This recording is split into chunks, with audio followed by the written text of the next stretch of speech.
Capítulo 6. Entonces el Señor le dijo a Moisés: Supongamos que uno de ustedes peca contra su socio y es infiel al Señor.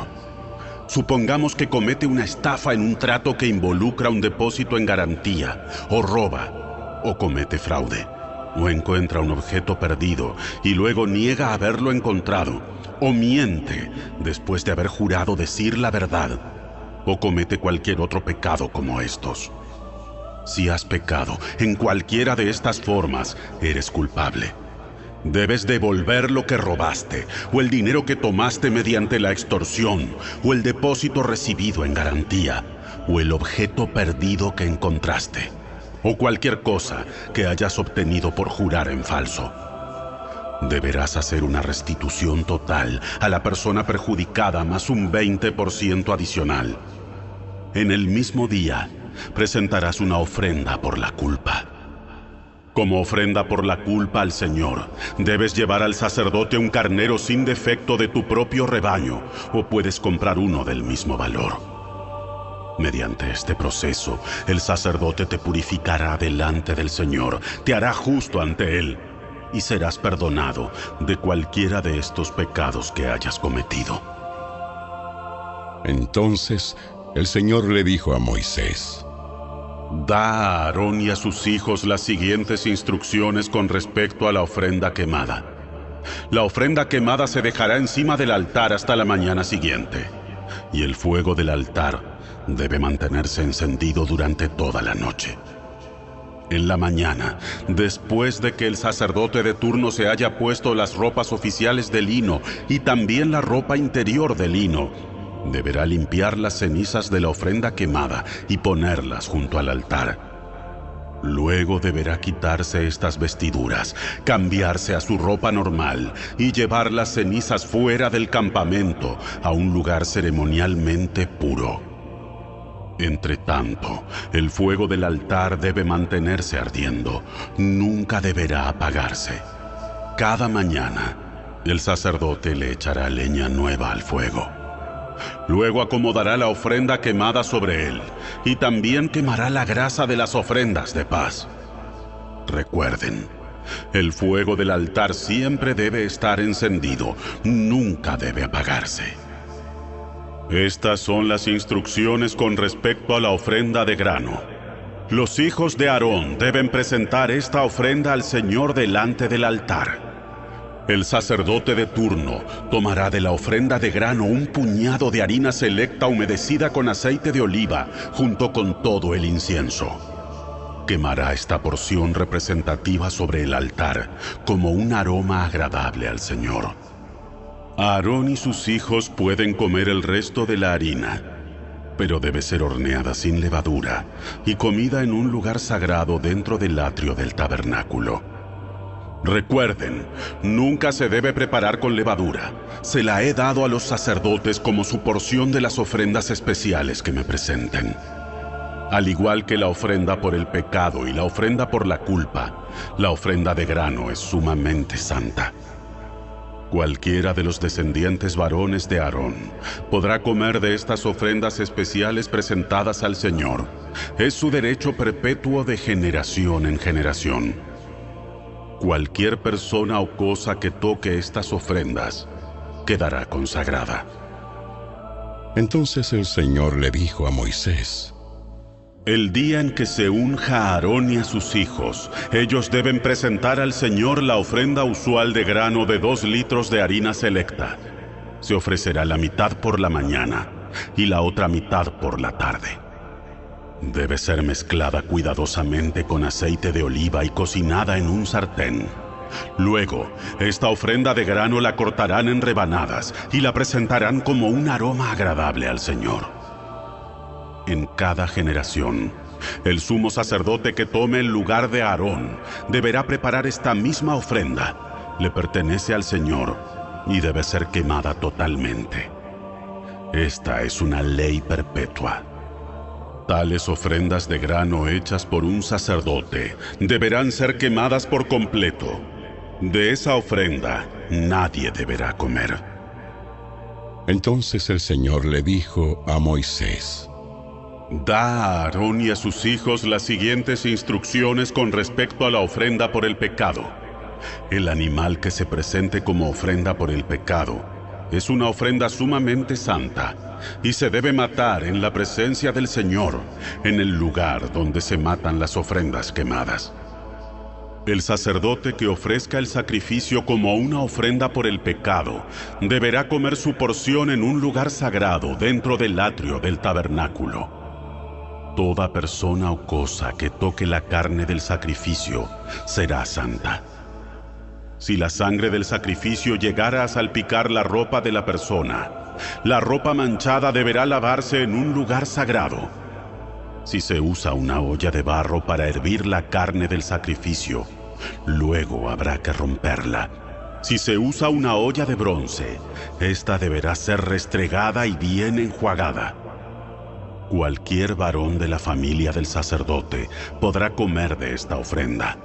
Es sumamente santa. Sin embargo, la ofrenda por el pecado no se deberá comer si su sangre fue llevada al tabernáculo como ofrenda para purificación en el lugar santo. Deberá ser quemada por completo en el fuego.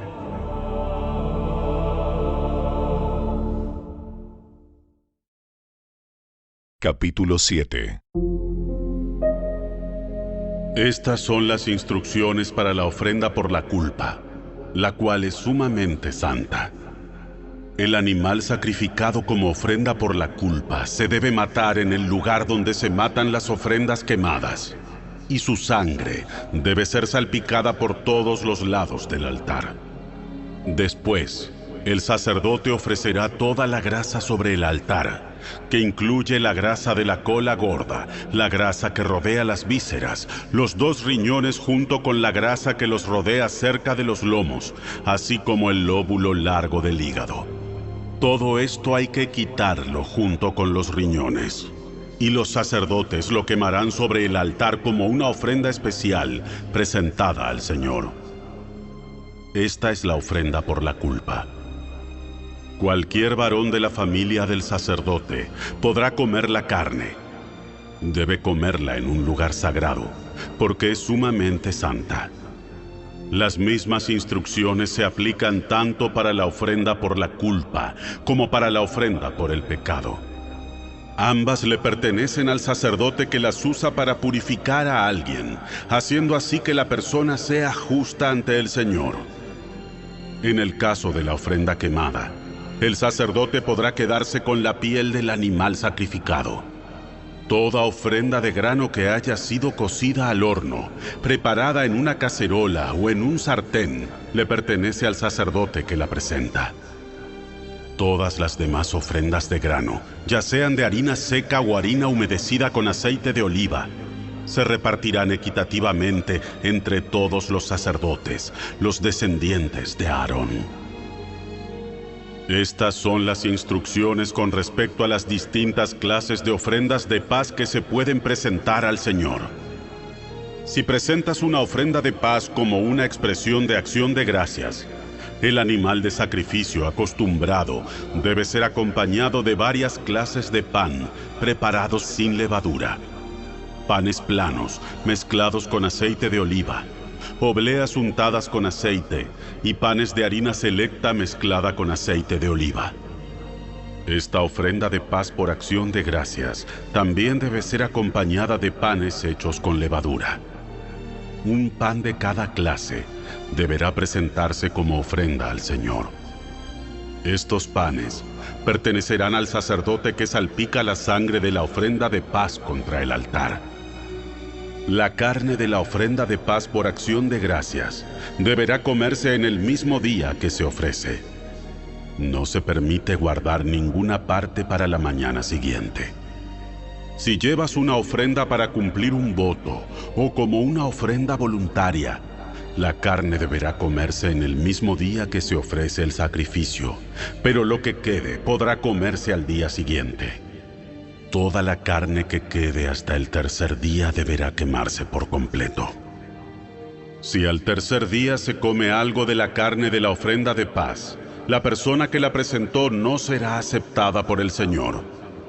No recibirás ningún mérito por haberla presentado, pues para entonces la carne estará contaminada.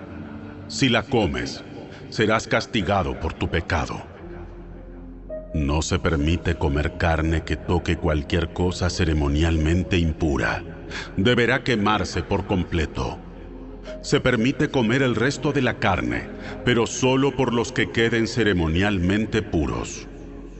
Si quedas ceremonialmente impuro y comes carne de una ofrenda de paz que se presentó al Señor, serás excluido de la comunidad.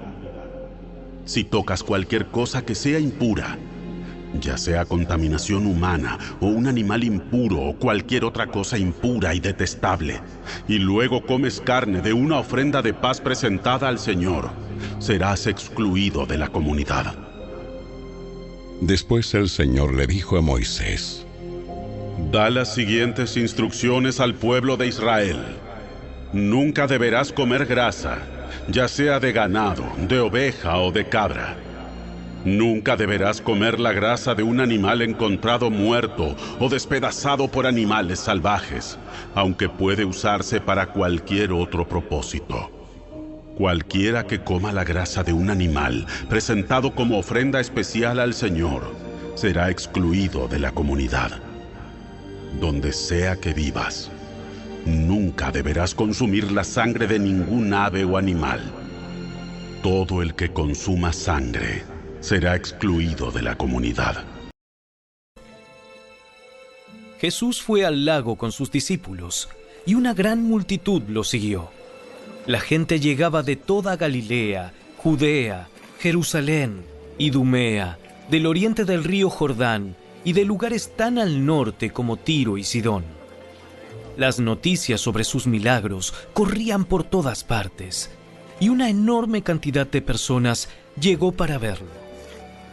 Jesús encargó a sus discípulos que prepararan una barca para que la multitud no lo apretujara. Ese día sanó a tanta gente que todos los enfermos empujaban hacia adelante para poder tocarlo. Y cuando los que estaban poseídos por espíritus malignos lo veían, los espíritus los arrojaban al suelo frente a él y gritaban: ¡Tú eres el Hijo de Dios! Pero Jesús ordenó severamente a los espíritus que no revelaran quién era él. Tiempo después, Jesús subió a un monte y llamó a los que quería que lo acompañaran. Todos ellos se acercaron a él. Luego nombró a 12 de ellos y los llamó sus apóstoles. Ellos lo acompañarían y él los enviaría a predicar y les daría autoridad para expulsar demonios. Estos son los 12 que escogió: Simón, a quien llamó Pedro; Santiago y Juan, los hijos de Zebedeo, a quienes Jesús apodó hijos del trueno; Andrés, Felipe, Bartolomé, Mateo, Tomás, Santiago, hijo de Alfeo, Tadeo, Simón, el celote, Judas Iscariote, quien después lo traicionó. Cierta vez, Jesús entró en una casa y las multitudes empezaron a juntarse nuevamente. Pronto, ni él ni sus discípulos encontraron un momento para comer. Cuando sus familiares oyeron lo que sucedía, intentaron llevárselo. Está fuera de sí. Pero los maestros de la ley religiosa que habían llegado de Jerusalén decían: ¡Está poseído por Satanás, el príncipe de los demonios! De él recibe el poder para expulsar los demonios. Jesús los llamó para que se acercaran y respondió con una ilustración. ¿Cómo puede Satanás expulsar a Satanás? Un reino dividido por una guerra civil acabará destruido. De la misma manera, una familia dividida por peleas se desintegrará. Si Satanás está dividido y pelea contra sí mismo, ¿cómo podrá mantenerse en pie? Nunca sobreviviría. Permítanme darles otra ilustración. ¿Quién tiene suficiente poder para entrar en la casa de un hombre fuerte y saquear sus bienes? Solo alguien aún más fuerte, alguien que pudiera atarlo y después saquear su casa. Les digo la verdad, cualquier pecado y blasfemia pueden ser perdonados. Pero todo el que blasfeme contra el Espíritu Santo jamás será perdonado. Este es un pecado que acarrea consecuencias eternas. Les dijo esto porque ellos decían: está poseído por un espíritu maligno. Salmo 37.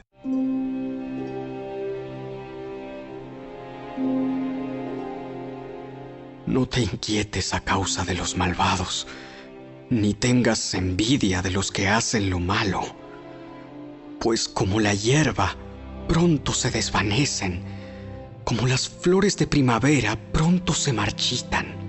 Confía en el Señor y haz el bien. Entonces vivirás seguro en la tierra y prosperarás. Deleítate en el Señor y Él te concederá los deseos de tu corazón. Entrega al Señor todo lo que haces.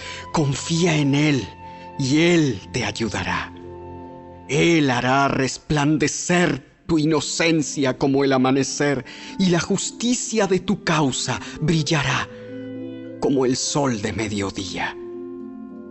Quédate quieto en la presencia del Señor y espera con paciencia a que Él actúe. No te inquietes por la gente mala que prospera, ni te preocupes por sus perversas maquinaciones. Ya no sigas enojado. Deja a un lado tu ira. No pierdas los estribos, que eso únicamente causa daño. Pues los perversos serán destruidos, pero los que confían en el Señor poseerán la tierra. Pronto los perversos desaparecerán. Por más que los busques, no los encontrarás. Los humildes poseerán la tierra y vivirán en paz y prosperidad. El Señor no dejará que el justo pase hambre, pero se niega a satisfacer los antojos del perverso. Los perezosos pronto se empobrecen. Los que se esfuerzan en su trabajo se hacen ricos.